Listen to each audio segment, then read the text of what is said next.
Assalamu alaikum students, welcome back to online YouTube channel of Premier Institute of Commerce and Science. Welcome with another question of statistics of the chapter index number. Last class में हमने जो सवाल किया था उसमें हमने price relative और link relatives calculate किए थे और उस सवाल में आपको याद होगा कि प्राइस रिलेटिव में हम एक ही ईयर को बेस ईयर बनाते हैं जबकि लिंक रिलेटिव में हर पिछला साल जो है वो बेस ईयर बनता है। अब इसी तरह का एक और क्वेश्चन जो आपके पास पेपर्स का है उसको देखते हैं और समझते हैं। तो ये सवाल जो है बेटा 2019 का क्वेश्चन नंबर 2 का 4th पार्ट है और इस सवाल की रिक्वायरमेंट कुछ इस तरह से है, calculate the index number for all years taking an average of 1990 and 1991 as a base year. अब बेटा पहले तो इस सवाल को समझना है। अगर हम देखें तो इस सवाल में जो बेस ईयर के लिए बात बताई गई है वो बहुत इंपॉर्टेंट है और इसमें अगर आपने गलती की तो आपका पूरा सवाल गलत हो जाएगा।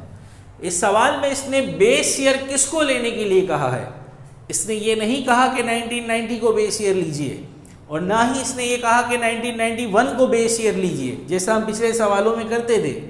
यहाँ पर इस सवाल के अंदर इसने कहा है कि आपको 1990 और 1991 इन दो ईयर्स की एवरेज प्राइस को बेस ईयर बनाना है, बेस ईयर की प्राइस बनाना है।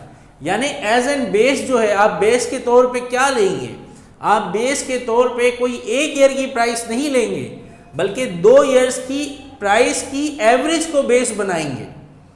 ठीक है, 1990 और 1991, 1990 एंड 1991 इन दोनों की जो प्राइसेस हैं उसका आप एवरेज लेंगे और उस एवरेज प्राइस को आप बेस बनाएंगे। तो इसका मतलब ये हुआ कि पहले मुझे इन दोनों ईयर्स की एवरेज कैलकुलेट करनी पड़ेगी। अब वो एवरेज कैलकुलेट कैसे होगी तो आइए देखते हैं। यहाँ पर इसकी एवरेज कैलकुलेट की गई है, computation for average price of 1990 and 1991। 2 साल की प्राइस का एवरेज लेना है। तो ज़रा सवाल में देखिए बेटा, 1990 की प्राइस है 45 जबकि 1991 की प्राइस है 50।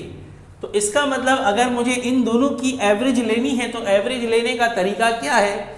आप दोनों को ऐड करेंगे और 2 से डिवाइड कर देंगे। तो 45 जो कि 1990 की प्राइस है और 50 जो कि 1991 की प्राइस है, दोनों को ऐड किया गया और 2 से डिवाइड किया गया। तो दोनों को ऐड करने से 95 आया और जब आप इसको 2 से डिवाइड करेंगे दैट विल बी 47.5। अब इसका मतलब ये हुआ कि आपको हर ईयर को एक ही प्राइस से डिवाइड करना है और वो प्राइस कौन सी है? 47.5। यानी है तो ये भी फिक्स बेस मेथड मगर यहाँ जो बेस ईयर है वो किसी एक ईयर की प्राइस नहीं है बल्कि 2 ईयर की प्राइस का एवरेज है। राइट, तो आइए कैलकुलेट करते हैं तमाम ईयर्स के लिए हम इंडेक्स।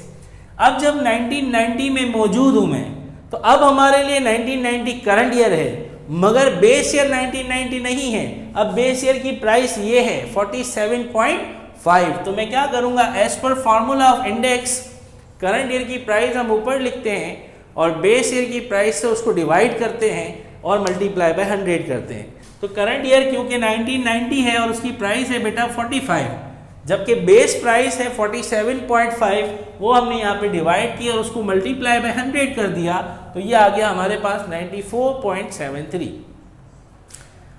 जो कि 100 से कम है। तो होगा ही डेफिनेटली। आप देखें बेस प्राइस ज़्यादा है, करंट प्राइस कम है, इसका मतलब प्राइस में कमी हुई है तो ये कमी को शो कर रहा है, जब इसका आंसर 94.73 आया।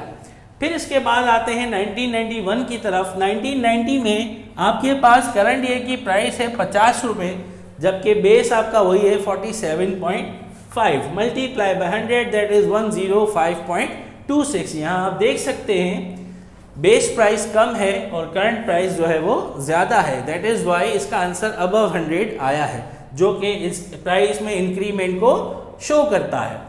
फिर आते हैं 1992 की तरफ। 1992 में हमारे पास करंट ईयर की प्राइस 60 रुपये है जबकि बेस ईयर की प्राइस जो है वो 47.5 है।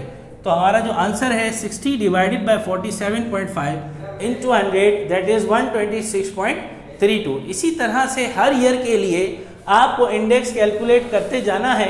हर ईयर की प्राइस को आप एक ही बेस प्राइस से डिवाइड करोगे और 100 से मल्टीप्लाई करोगे, तो ये आपके पास आंसर्स आते जाएंगे बेटा। तो इस क्वेश्चन में अगर किसी किस्म की कोई प्रॉब्लम हो तो प्लीज़ हमें ग्रुप्स में ज़रूर शेयर करें, कमेंट्स में ज़रूर शेयर करें और पूछें। Thank you so much. Next class में नेक्स्ट क्वेश्चन के साथ फिर मिलेंगे। अल्लाह हाफिज़।